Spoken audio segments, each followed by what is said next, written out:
नमस्कार, मी सुशील कुलकर्णी. आपण पाहताय अनालायझर. मायाजाल, एक नजरबंदी. नजरबंदीचा मायाजालाचा खेळ आपण नेहमीच बघितलेला असेल. राजकारणात हा मायाजाल, ही नजरबंदी सारखी चालू असते. मंडळी, खरं तर लहानपणापासूनच असं भरकटवणे, भटकवणे, दुसरीकडेच लक्ष घालणे हा प्रकार आम्ही अनुभवतो आलेलो आहोत. म्हणजे लहान मूल पडलं रे पडलं की त्याला पटकन उचलून घेऊन लोक म्हणतात, ते बघ ते बघ ते बघ, कावळा उडाला, चिमणी उडाली, पैसे पडले पैसे पडले. आता पैसे पडले म्हटल्याबरोबर पैशाचा इतका विलक्षण मोह असतो ना, धाडकन पडलेला मुलगा ते पैसे पडले म्हणलं की तो आधी पैसे कुठे आहेत ते बघायला लागतो.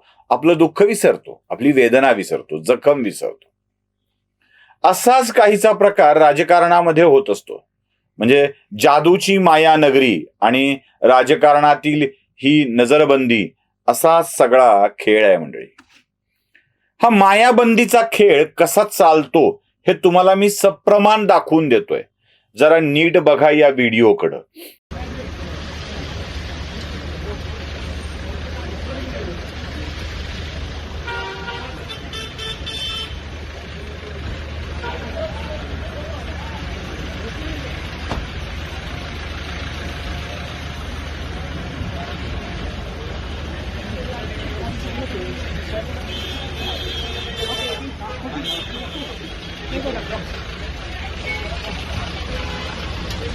बघितलं?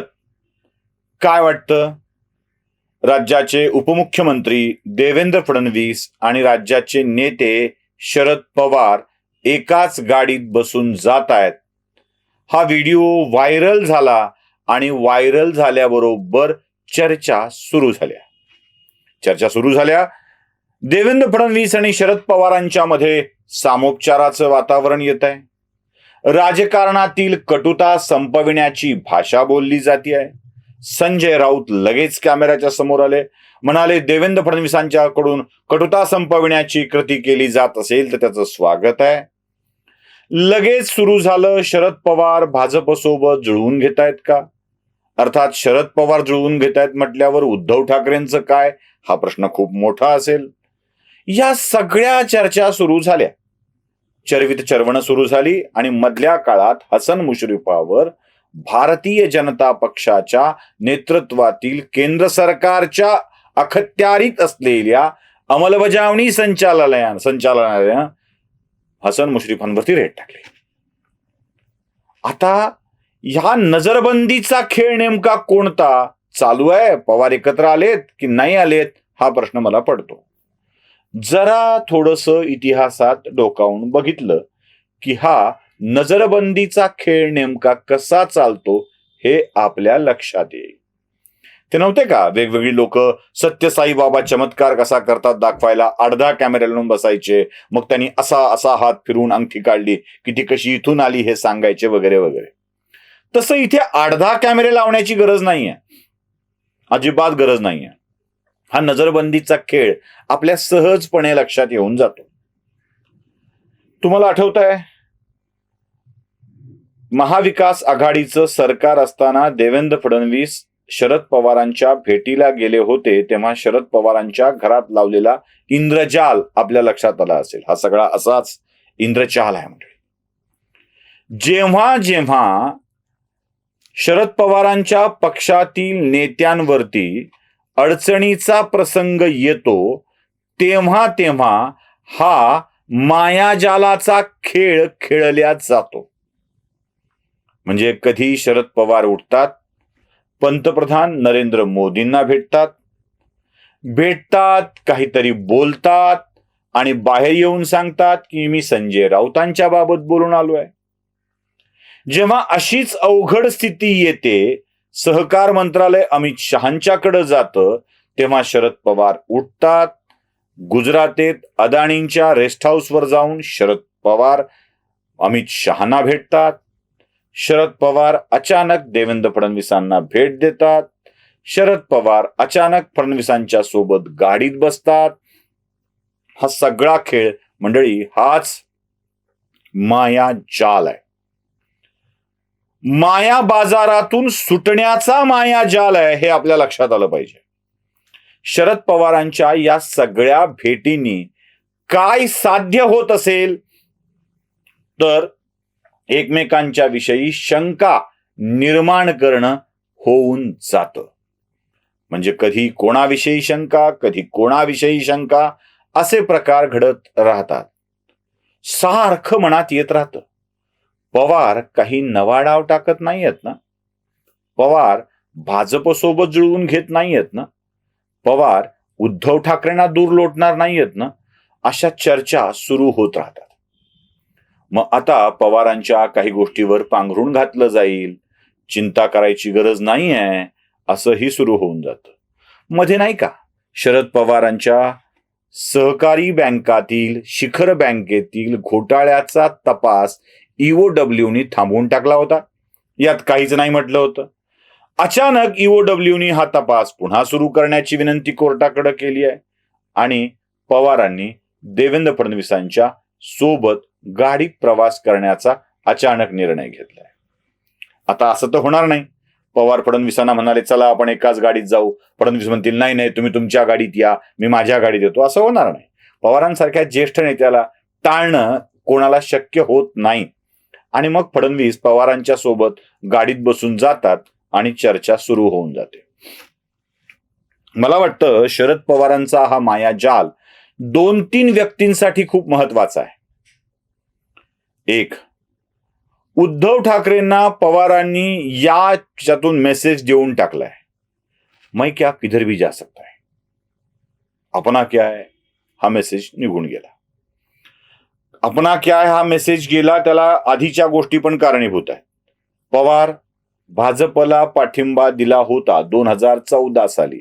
आम्हाला स्थिर सरकार पाहिजे, निवडणुका नको आहेत, अस्वस्थ व्हायला नको, खर्च व्हायला नको, म्हणून पवारांनी 2014ला भाजपला पाठिंबा देऊन टाकला होता. त्यावेळेला शिवसेना अडून बसली होती, आम्ही नाही जा म्हणत. त्यांनी आम्ही नाही जा म्हटलं की आम्ही आहे या, असं पवारांनी सांगून टाकलं होतं. त्यानंतर पवारांनी 2019ला भाजपला आता तुला येऊच देत नाही म्हणत शिवसेनेला आणून बसवलेलं होतं. मोठी चाणाक्ष खेळी असते, चाणाक्ष खेळी.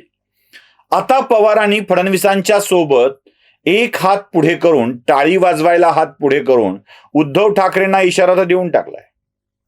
अब तेरी जरूरत खत्म हो गई भाई, मी माझा निर्णय घेऊ शकतो, असा एक मेसेज उद्धव ठाकरेंच्या पर्यंत सहजपणे निघून जातो. आणखी एक, हा महत्वाचा भाग आहे, हा महत्वाचा लक्षात घ्या. शरद पवारांच्या संगनमतानीच मुंबई क्रिकेट असोसिएशनची निवडणूक पार पडली. तिथे भाजपच्या नेत्यांनी पवारांच्या सोबत सूत जमवलं.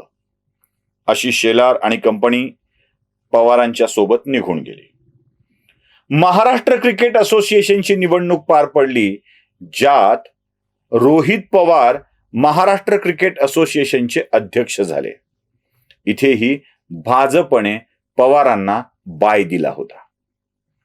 आता रोहित पवार अध्यक्ष होतात, रोहित पवारांना आमदारकी मिळते, रोहित पवार सगळंच मोठं होऊ लागतात आणि तिकडे अजित पवारांच्या चिरंजीव पार्थ पवारांना निवडणुकीत पराभव स्वीकारावा लागतो. त्यांना कुठलं महत्वाचं पद दिलं जात नाही, त्यांना राजकारणात सक्रिय केलं जात नाही. अजित पवार सातत्याने काहीतरी वेगळी भूमिका घेत आहेत. अजित पवारांचं भाजपच्या सोबत सूत जुळू लागलंय अशी चर्चा माध्यमांच्या समोर होते आहे, माध्यमांच्या मधून होते आहे. अशा वेळी हा मायाजाल काम करू लागतो. आबरा का डाबरा होतं आणि पवार अचानक फडणवीसांच्या सोबत दिसतात. पवारांचं फडणवीसांच्या सोबत दिसणं जसा उद्धव ठाकरेंना मेसेज असतो, तसा अजित पवारांना देखील मेसेज असतो, तू क्या जाएगा, तुझसे पहिले मैं पहुंच जाऊंगा. यष्टीत रुमाल टाकल्यासारखं पवारांनी माझा रुमाल टाकून ठेवलेला आहे, ही जागा माझी, असं सांगायला शक्यता नाकारता येत नाही. हा पवारांचा मायाजाल आहे. भाजपच्या मध्ये जे कार्यकर्ते सातत्याने पवारांच्या विरोधात बोलतायत, मग गोपीचंद पडळकर सारखे नेते असतील, अजून कोणते नेते असतील, त्या नेत्यांना मी तुमच्या नेत्यांच्या जवळ जाऊ शकतो, मी तुमच्या सोबत येऊ शकतो, कृपया रफ्तार धीमी करे, हा मेसेज असतो. आपला वेग जरा कमी करा असं सांगायला, असा संदेश द्यायला पवार कमी करत नाहीत. आणि पवारांचा हाच खरा मायाजाल असतो हे लक्षात ठेवा. पवार मोदींना भेटतात, अडचणीत आले की. पवार अमित शहाना भेटतात, अडचणीत आले की. पवार फडणवीसांना भेटतात, अडचणीत आले की. आणि या भेटण्यातून ते आपल्या कार्यकर्त्यांना आश्वस्त करत असतात, डोंट वरी मैं हूं ना. आणि हेच मैं हूं ना त्या कार्यकर्त्यांना पवारांशी जोडून ठेवत असतं. पवारांचा हाच आहे माया चाल, नजरबंदीचा खेळ. आणि हाच नजरबंदीचा खेळ महाराष्ट्राच्या राजकारणात चालू आहे. भारतीय जनता पक्ष या नजरबंदीच्या खेळाला बळी पडला आहे का, या प्रश्नाचं उत्तर नव्या झालेल्या कारवाया सहजपणे तुम्हाला समजून येतील. फडणवीसांना भेटून पवारांनी वेगवेगळ्या ठिकाणी वेगवेगळे मेसेज दिले आहेत खरे, पण हसन मुश्रीफांच्या वरती ईडीची पडलेली रेड हा भाजपापर्यंत मेसेज काय गेला आहे हे स्पष्ट सांगणारी आहे. व्हिडिओ आवडला असेल तर लाईक, शेअर आणि सबस्क्राईब नक्की करा. धन्यवाद.